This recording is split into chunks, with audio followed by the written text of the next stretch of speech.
Canım ay neftçi, darıxmışdım sənin üçün, qələbələrin üçün. Kaş bu qələbə, ay neftçi səni növbəti mərhələyə çıxaraydı.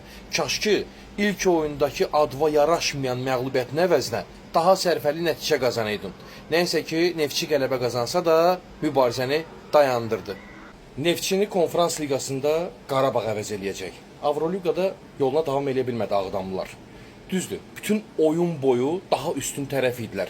CSKA Sofiyadan daha yaxşı oynadılar Qurban Qurbanovun yetirmələri. Ancaq sonda penaltilər zərbələrində uduzdular rəqibə və beləcə mübarizəni konferans liqasında davam elətdirəcək Qarabağ. Məni yandıran zirədir, zirə. Əgər Estoniya klubunda uda bilmirsənsə, başqa nə deyim? Vallahi söz tapa bilmirəm deməyə.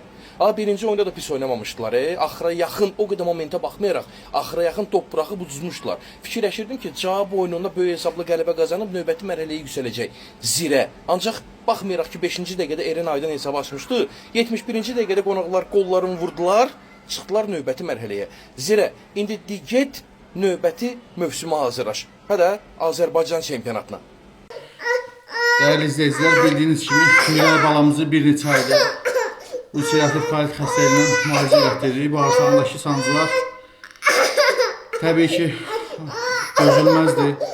Məcbur olub paylaşırıq. Halımızdan anlayıb dəstək olan, dua edən hər kəsə təşəkkür edirəm. Ümid edirəm ki, bizi başa düşəcəksiniz, dəstəyinizi əsirgəməyəcəksiniz.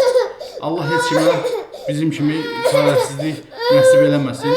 Kömək olan, olmayan hər kəsə ancaq xoşbəxtlik arzu edirəm. Biz də təbii ki, balamızı xilas eləmək istəyirik. Ona görə sizdən maksimum şəkildə dəstək olmağı rica edirəm.